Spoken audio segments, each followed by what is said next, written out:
Welcome to the Checkered Shorts Podcast, a podcast of three fraternity brothers reconnected by their love of IndyCar. Join us for grid rival IndyCar fantasy talk, predictions for upcoming races, and reactions to race day results and all things IndyCar. Let's go racing! Welcome back to Checkered Shorts, episode number 48. And obviously, from the headgear, probably curious, that we are National Championship Week. And I got this as a Christmas present from my son-in-law who played football at Indiana University. His father got it for me because I was mentioning that I was admiring the white bison hat that someone was wearing at the game. So I got my own white bison hat and getting ready for the national championship. Exciting to see a team from Indiana. And, of course, if you've been an Indiana fan, you've been through it all. So pretty exciting from the standpoint of making history. And be remiss if we didn't mention something about the national championship and hopefully the opportunity for the Hoosiers to bring that thing home. Real quick, do you think, like, as a player, I don't think I would care about going 16-0, right? Like, that's just an added bonus. You're still winning the championship. I think they got to be focusing on not what this whole picture looks like and hopefully just focusing on this event. But it's got to be hard not to. Yeah, right. No, just a little tidbit, just a little thought I had earlier. So. I don't think I can pull this thing off the whole show. You get hot. Okay. So with episode 48, we got a history lesson. 48 or 49? It's 48. It's 48. It's 48. That's a big number. I know I say all these numbers are big, but this is a big one. All right. Because if you're a motorsports fan and you're more a motorsports historian, which I don't claim to be, but fall into it in this group, the 48 should signify one of the greatest of all time, and that would be Dan Gurney. Dan Gurney, that's what I associate with 48. Dan Gurney, American, won, I think, 4 Formula One races back in the 60s. And then I think 7 IndyCar races and maybe another 5 NASCAR races. So how many guys are there out there that have that kind of a record as a driver? Cool. Also won the 24 Hours of Le Mans. He and Foyt partnered up in 67 to win that together. So as a driver, Gurney was amazing, but probably better known for his innovations and ownership of All-American racers. They want. What'd you say, Pat? Of the Gurney? Yeah. Your innovations. The Gurney flap. If you know that piece that's on the wing of race cars, that's that blend, and airplanes as well. That was Dan's invention. Actually, as an owner, won multiple Indy 500s, including 1975, which was the number 48 Eagle. If you've seen that car in the museum belonging to Bobby Unser, that was Dan's car as an owner. So number 48, shout it out to Dan Gurney this week. Nice. Couple episodes away from 50. I mean, we're knocking on the door. Right? We're knocking on the door. Nice job. I like the tidbits every week for sure. Nice job. Yeah, so one thing that's happened this week, obviously you got the countdown to race number 1. But we're starting to see promo spots. I think one was released today, the New Garden promo. What did you guys think about that? Yeah, I mean, I'm not a huge fan of New Garden. I think over the past few years, he probably has a few less fans. But I actually liked it a lot. I liked him in that spot. I think they portrayed him super well. Anybody that watched IndyCar last year gets that vibe, like, I'm kind of an ass right now. And that sort of came across in that sense, but awesome commercial. Took a jab at Pato, which I didn't love, but rightfully so. You know, there is truth in that. And he kind of weirdly, oddly has that vibe of a Netflix serial killer that's a neighbor. He's got that creepiness. He really does. He really. It's almost like he's the perfect neighbor, right? Like, which is what he's sold as, like, but too perfect. And like it was really good, really good. What do you guys think? Yeah, I thought, I like the energy. yeah, I like the play with Pato. I like, you know, whether we, feel like Newgarden's still at the top of his game. Like he's won 2 of the last 3 500s. He's still a competitor. We know he's poised for a comeback this year. He could win the championship, and we'll get to that in a prediction episode at some point here. But yeah, I think he's going to come back this year, and I think that commercial, Fox is hoping for that. I would say. yeah. I thought it was good because it took like a small portion of his personality, that perfectionist, talking about not one hair out of line and heart rate never got over 85. Kind of like that stone cold killer. Like you said, like a smile on your face. He'll look at you and cut your throat with a smile on his face. And he pulled that vibe off pretty well. And then when he put the raw meat on the grill and started licking his fingers, I thought, whew, that was a little they sold it. They definitely gave him the psycho vibe. was not expecting that. I mean, I know I texted you guys, like IndyCar does need a bad boy, a villain. I think without saying it, maybe that's an introduction to it a little bit more. But I mean, I think they did that well to make him look like a villain. NASCAR has it, F1 has them. Newgarden could definitely be that, but you got me thinking when you said that, Pat. It's like we've talked about that. The Newgarden is kind of, because of the St. Pete 2 years ago, the 500 last year, his the on and off again relationship with some of the other drivers. Like he does give that vibe. But that started thinking like who else could play that bad guy role in IndyCar? Yeah, no, I think there's a couple for various reasons. And I'm going to go with Will Power. And the reason I say that is because he's kind of like the anti-hero. It's like he's going to be taking on the Penske's, trying to take them down off of their position because of, or are there any bad feelings there, not getting to end his career there. And so you get that sympathy for the villain, and you're hoping to see him succeed, specifically with kind of shoving it to Penske in their face, but in a way where he behaves like a villain. He's got that little bit of relentlessness to him, no compassion, and he's just going to be cutthroat. I think, it's good for Andretti. They need somebody, didn't have a great year last year. Power has a chip on his shoulder. It's great for Andretti. Didn't we all? You go. I got a couple. Well, I think that's a good one, Keith. I was I didn't even think about Will. I would have said Will 3 or 4 years ago, but I found a softer side with Will, and I wasn't even going there. But good one. I'm gonna go with Christian Rasmussen. Yeah, I have him on my list. He was on my list.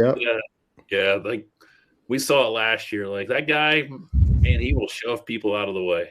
He on the track, he is. He can be that guy, and he can piss off a lot of people. And I don't know him off the track. I've never seen him, ever met him, never had any interaction. But it just seemed like on track last year, he'll do whatever it takes to win, and he's not looking to make friends out there. And that kind of gives you that bad guy vibe for me. I agree. One, remember when he took Daly out, and they both were arguing, it's your fault. And two, when he went around the outside of Palou in Milwaukee to get the race lead, bumping and banging a little bit. As much as you can bump and bang in IndyCar. So, no, I agree. I put Rossi on my list as it's a good one. He's super quiet, but he's always there to. Well, IndyCar needs to fix this. This is horse crap. Stuff like that. That's always.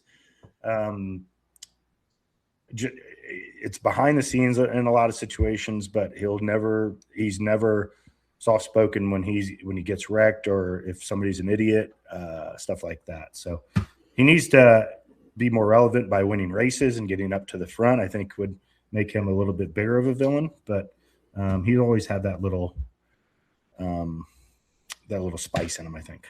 Yeah. Did either of you guys consider Ferrucci in that role? I put Ferrucci on my list. Yeah. He was the first one that came to my mind, but I think in my opinion, he's just too fun-loving of a guy, and that's what took him off my list. Like on the track, he's different, but when we shot the shit with him in Iowa, like this is cool as hell. You know what I mean? Yeah. Yeah, But, I just know that. I bet if you ask the other drivers who the bad guy is, like Ferrucci's at the top of the list. you're probably right. Well, Yeah. they all hate him for that too. You know what I mean?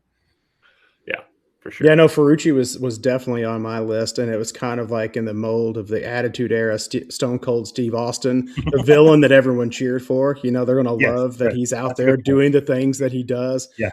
Catching beers out of the stands, or rewinding back to one of the reasons I also picked Power. I failed to say is like he's going to a team where he pushed his now current teammate around the track in Detroit, and had no qualms, About no it. apologizing, no nothing. Never. Just pushed him around the track for a quarter mile up under It his still rear. didn't get penalized for that. Remember? Yeah. Right.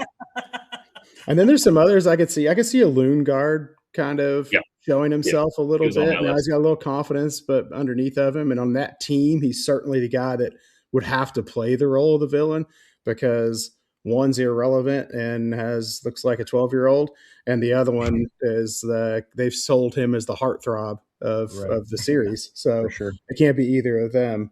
And then the other one I put on there was Colette, and it's just because his name sounds like a villain.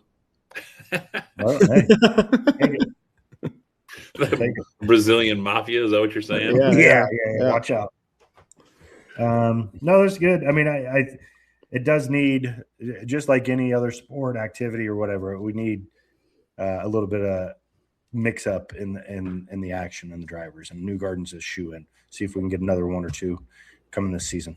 So from promo spots, what do you expect Fox to pick up? Who's going to be out front again? Who might be a new person that they potentially highlight? I think they definitely have to bring the other two back if they're going to bring Joseph back. So I think you're going to see Pato and Palou, especially since they finished 1-2 in the championship last year. Newgarden's got the 500 piece. Yes. Those two got the championship piece. Yep. I did hear, I can't remember where I heard it, but I heard there's a fourth one, and I'm curious who the fourth one is. But I do like those two, definitely. It could be a willpower. I heard Graham was offered. I think this is a Jamie Little contact piece that I heard. Graham was offered at the very beginning and turned it down, and is now kicking himself in the butt for it. But so I don't think it's him. It could be a power. It could be. I mean, I think you have to put somebody else on the other big team, right? I mean, a Kirkwood, could it be? Kirkwood, just a pretty boy from Jupiter, Florida, a true American. That's a good idea too. Because, I mean, he was the only other one running races at the beginning of the season. Right. Last year. Yeah. That's a good call. Ferrucci could be, right? Like, he's got the personality to be good on TV. How big would that be for Ferrucci and that team? That'd be awesome. I could see they could go the angle of family and history. That would open up anything beyond Graham Rahal. Yeah. Shoemaker, maybe. If they think it's going to engage more of an international audience. Right. Yeah, I don't know if he's been signed long enough. I would have thought that would have had to already kind of been in play. But that's a good call too. I love it. Well, if they're anything like the first commercial, we're in for a good show. And I did see a promo piece on the 49ers Seahawks game. Brady was talking his little tidbit about taking laps around the 500, the speedway. So it's here. They're doing their thing, which is awesome. Yeah, good deal. So we also got some team news, some updates. What's going on with Prema and Coyne?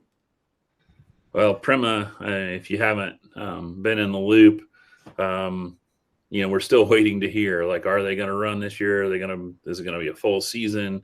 No news is good news. And we saw Callum Ilott post a picture of his Instagram story showing up at the headquarters, which is a good sign. But this week we heard that the original owners of Prema have left the team, and so. I mean, I know they sold the team a few years ago, but when the people who start the business leave, that lays a lot of questions. I feel like I've heard that they weren't big fans of the move to IndyCar, so maybe that's part of it. Maybe this is more of a positive for the IndyCar side of Prema, but sure. I don't know there. So that's interesting. Yeah, I think that's incredibly interesting. It's a team that doesn't have a charter. It takes some big bucks for anybody else out there. It's not just one, you have to be an IndyCar fan, and they're fewer and further between than a lot of other sports of actually a fan, and two, having the coin to do it. And it just takes that right person. And there's no buyers out. Marshall Pruitt said, I think there was 3 that were there talked to, but 2 of them automatically were like out.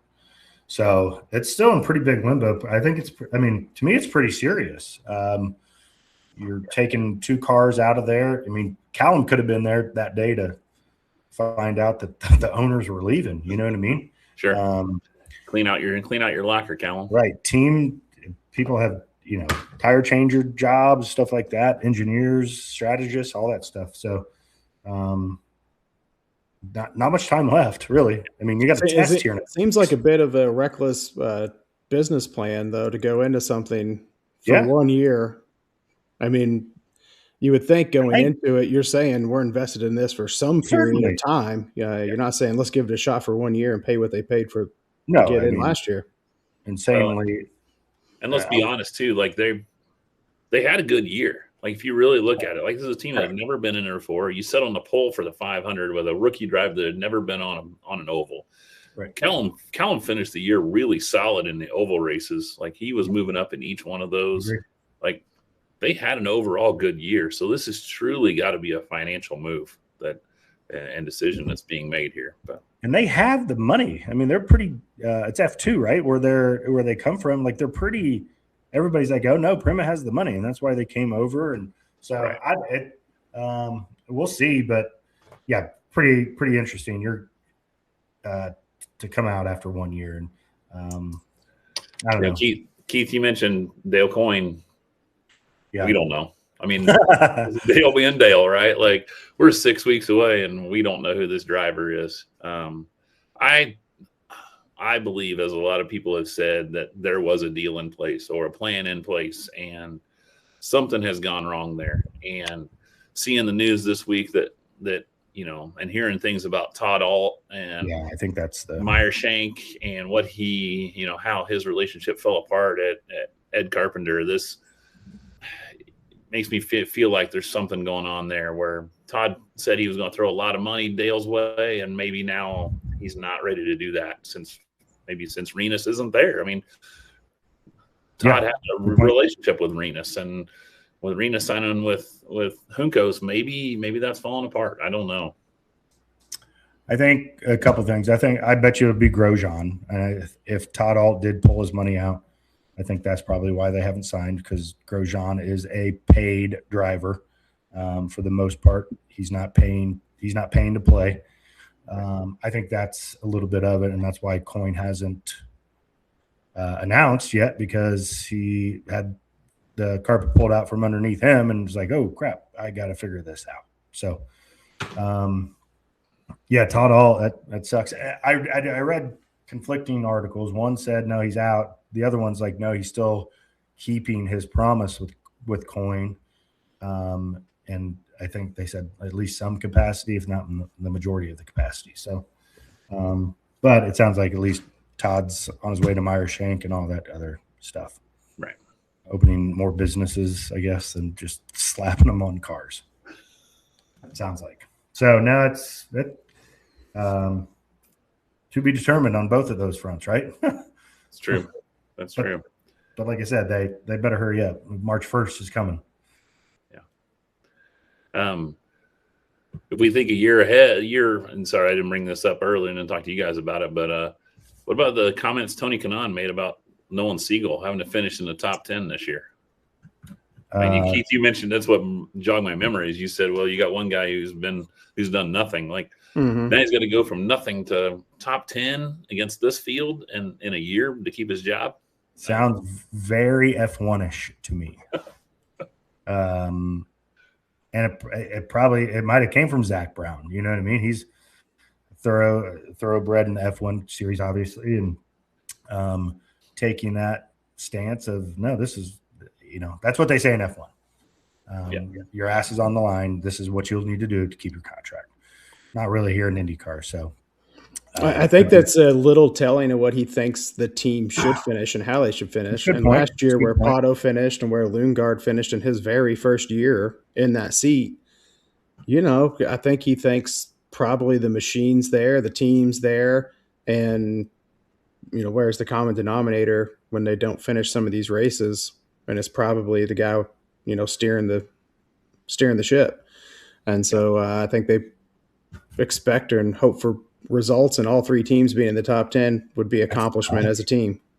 That's huge. Put all three of those guys in the top 10. I mean, that's right. That's pretty insane.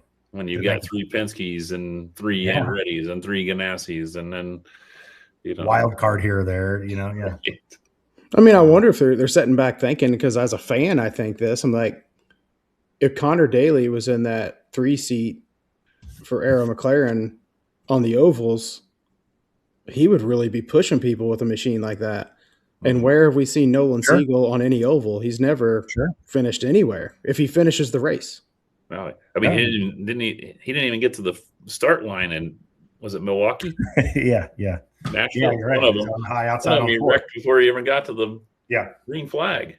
I mean, I don't mind it. One, two. I mean, if he gets 11th, I bet you he probably still stays. You know what I mean? Mm-hmm. But I like the tenacity out of that team. I think it's a little bit more cutthroat, obviously, than some of the others. So, that's a good point. Good call. A good topic there, didn't we? All right. Well, I think that's all we got for episode 48. It was a good one. A lot of good information as we approach the season. Things are going to keep rolling downhill, and you can tell a little more bounce in my step anyway as we get to do these podcasts, because we're talking about things that feel a little more relevant and feel like we are on the cusp of the season. So it's a little more excitement for sure. Yep. Love it. Time to go. It is getting more fun, more topics. Still got a few voids to fill, and get going from there for sure. Yeah.